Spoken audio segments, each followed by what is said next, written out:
Assalamualaikum warahmatullahi wabarakatuh. Perkenalkan, kami dari kelompok 6 yang beranggotakan Dila Amelia Ramadhani, Muhammad Ikram Nasution, Putri Yuliarman, dan Farhan. Di video ini kami akan mempresentasikan fakta-fakta permasalahan kepemimpinan dalam organisasi dan masyarakat. Latar belakang. Seperti yang dikatakan oleh penulis buku terkenal, Kenneth Blanchard, bahwa kepemimpinan dimulai dari dalam hati dan keluar untuk melayani mereka yang dipimpinnya. Perubahan karakter adalah segala-galanya bagi seorang pemimpin sejati. Tanpa perubahan dari dalam, tanpa kedamaian diri, tanpa kerendahan hati, tanpa adanya integritas yang kokoh, daya tahan menghadapi kesulitan dan tantangan, dan visi serta misi yang jelas, seseorang tidak akan pernah menjadi seorang pemimpin sejati. Kepemimpinan adalah sebuah keputusan dan lebih merupakan hasil dari proses perubahan karakter atau transformasi internal dalam diri seseorang. Kepemimpinan bukanlah jabatan atau gelar, melainkan sebuah kelahiran dari proses panjang perubahan dalam diri seseorang.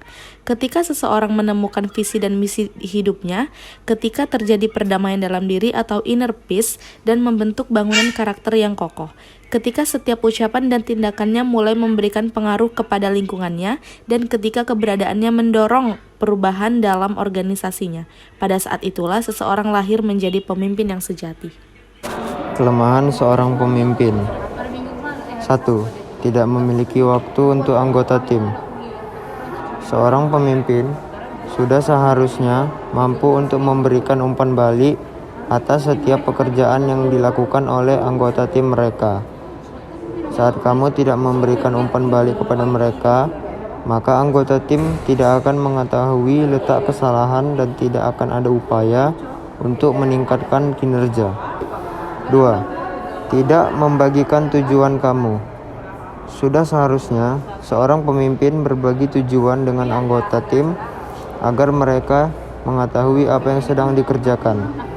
Jika kamu tidak berbagi, maka ada banyak kebingungan dalam pikiran mereka, sebab mereka tidak mengetahui apa yang harus dicapai pada akhirnya. 3. Tidak bisa menjadi contoh.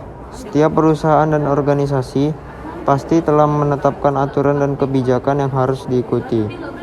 Hal yang aneh adalah banyak pemimpin yang menetapkan kebijakan tentang berbagai hal dan harus diikuti oleh semua anggota, tetapi ia sendiri melanggar kebijakan tersebut. Saat kamu melakukan kesalahan ini sebagai seorang pemimpin, maka akan sangat mengecewakan anggota tim. Tidak memberikan motivasi. Motivasi harus selalu ada di dalam anggota tim agar mereka bisa bekerja dengan efektif dan mereka sadar bahwa pemimpin peduli dengan kesejahteraan mereka. Motivasi tidak hanya tentang finansial saja, sebab ada cara lain yang bisa kamu lakukan. 5. Tidak mau mengakui kesalahan. Penting untuk dicatat bahwa kesalahan merupakan bagian dari kepemimpinan, dan hal itu pasti akan terjadi. Pemimpin harus sadar bahwa setiap kesalahan yang mereka lakukan bisa menghancurkan reputasi dan kesuksesan mereka. Permasalahan kepemimpinan dalam organisasi. 1. Kegagalan berkomunikasi.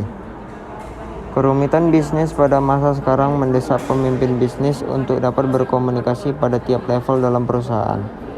Misalnya, Anda harus menyusun sebuah visi dan memuju agar tim Anda setuju dengan visi Anda tersebut. Anda harus menghubungkan tiap individu dalam perusahaan Anda dan menginspirasi mereka. 2. Kurang akuntabilitas. Dalam perusahaan, apabila ada pekerjaan besar yang gagal dikerjakan dan beberapa ide tidak berjalan dengan lancar, maka Anda kurang memiliki akuntabilitas. Anda memerlukan sebuah papan pencatatan kinerja yang bisa memonitori hasil kerja yang Anda inginkan. 3. Segan untuk melakukan pemecatan. Bahkan pemimpin terbaik masih memiliki kekuatan untuk memecat karyawan atau anggota timnya jika di dalam tim ada ikatan keluarga. Coba Anda pikirkan kapan terakhir kali Anda memecat anggota yang memiliki hubungan keluarga dengan Anda. Ini adalah kelemahan dari seorang pemimpin yang masih menggunakan pandangan subjektif. 4. Kurangnya pemerataan. Sangat sulit bila seluruh anggota tim tidak memiliki kesamaan cara pandang.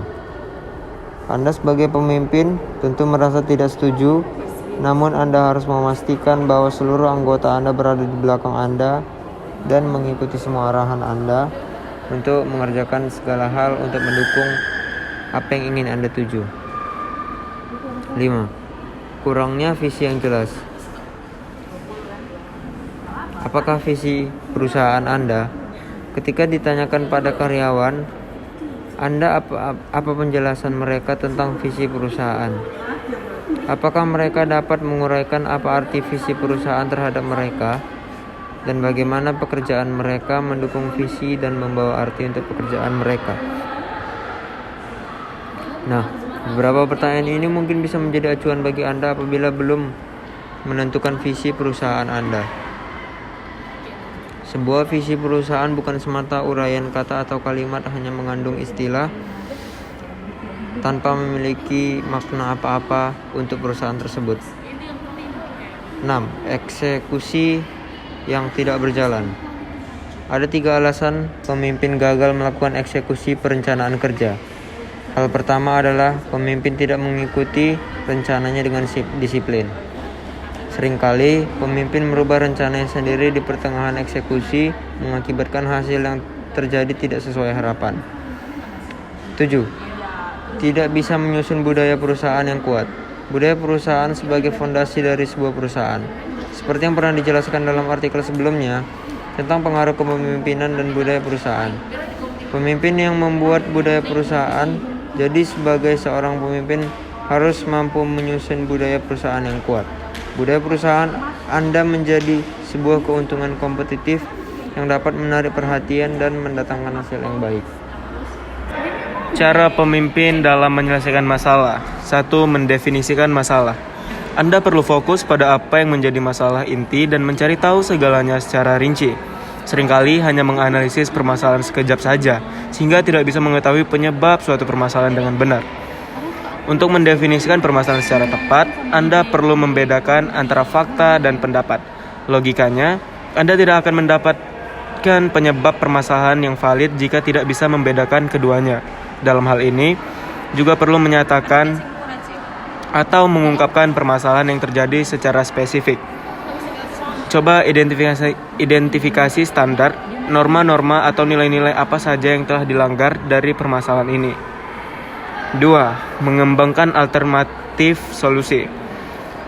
Curhat pendapat atau brainstorming merupakan cara yang paling populer untuk memunculkan beragam gagasan.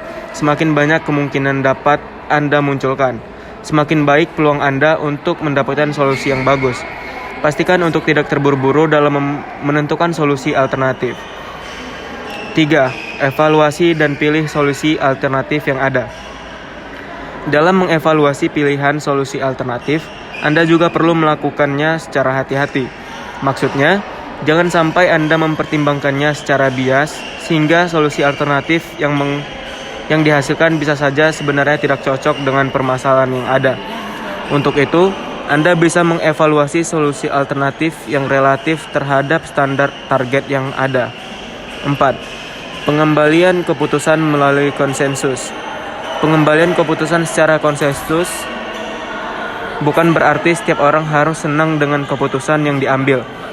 Bukan berarti bahwa setiap orang juga harus dapat menerimanya. Tapi, ini masih lebih baik daripada mayoritas yang membuat keputusan.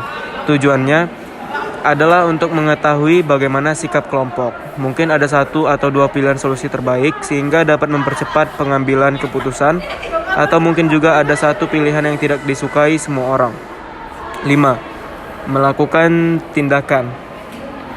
Kini saatnya Anda menerapkan solusi yang sudah terpilih untuk memecahkan permasalahan yang ada, akan tetapi bukan berarti menerapkan solusi telah menandakan bahwa permasalahan dapat selesai begitu saja. Perlu adanya tindak lanjut yang dilakukan oleh orang-orang yang terlibat agar mereka bisa meninjau bersama apakah permasalahan yang ada sudah benar-benar terselesaikan atau belum. Berikutnya, tips menjadi pemimpin yang baik. 1. Attitude yang tenang dan positif. Seorang pemimpin akan lebih dihargai jika mereka memiliki attitude yang lebih tenang dan lebih positif. Hal ini disebabkan karena attitude positif yang kamu miliki akan membantu tim kamu lebih tenang juga dalam menghadapi masalah dalam tim tersebut. Jika kamu tidak bisa memberikan rasa tenang dan membuat tim takut pada kamu, maka artinya kamu gagal menjadi pemimpin. 2. Membuka komunikasi. Hal lain yang dapat kamu lakukan untuk menjadi seorang pemimpin yang baik adalah dengan membuka komunikasi dengan tim kamu. Mari kita bandingkan pemimpin yang mengambil jarak dengan timnya dan pemimpin yang selalu berkomunikasi dengan timnya. Mana yang lebih memungkinkan pertumbuhan tim? Ya, pemimpin yang mampu berkomunikasi dengan timnya sudah pasti merupakan pemimpin yang lebih mendorong timnya untuk bisa menjadi seperti dia. Dengan lebih dekat dengan tim, kamu juga bisa bicara dari hati ke hati dan membuat tim merasa lebih leluasa untuk mengutarakan masalah yang mereka hadapi dalam pekerjaan. Yang ketiga, mengajari bukan memerintah. Be a leader, not a boss. Merupakan ungkapan yang tepat untuk menggambarkan hubungan antara atasan dan timnya. Seorang leader akan mengajari dan memimpin, memberikan contoh mengenai bagaimana sesuatu yang berlangsung dan diselesaikan, sedangkan pemerintah akan membuat tim kamu bekerja sendiri. Di sini kamu akan kehilangan wibawa dan mungkin dianggap tidak bisa apa-apa oleh tim kamu. Yang keempat, memberikan pandangan mengenai goal dan ekspektasi.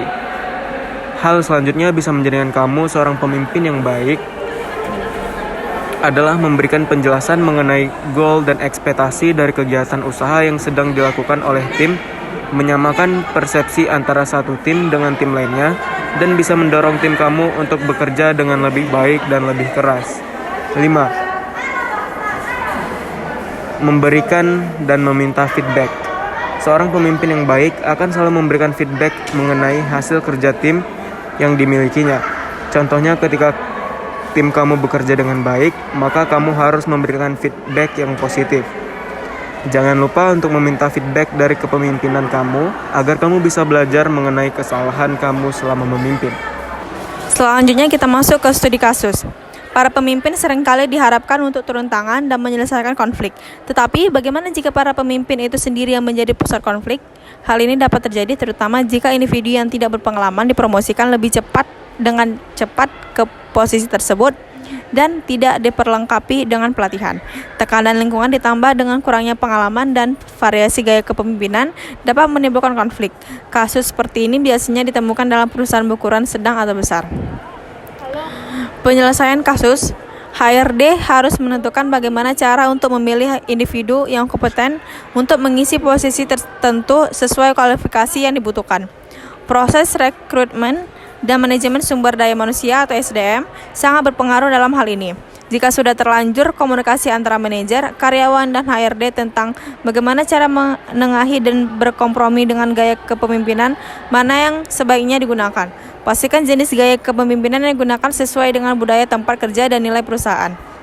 Kesimpulan dari presentasi kami ialah, bagi seorang pemimpin, masalah adalah sebuah anak tangga yang harus dilalui agar bisa mencapai puncak kualitas karakter kepemimpinan.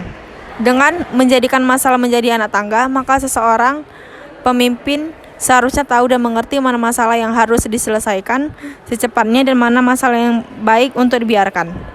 Jika yang muncul itu adalah masalah yang berdampak buruk, maka segeralah selesaikan. Jangan menunda waktu untuk menyelesaikan masalah yang sudah diketahui. Bisa mengancam organisasi sebab masalah yang berdampak buruk jika dibiarkan akan dapat dengan cepat menjadi masalah besar yang sulit diselesaikan.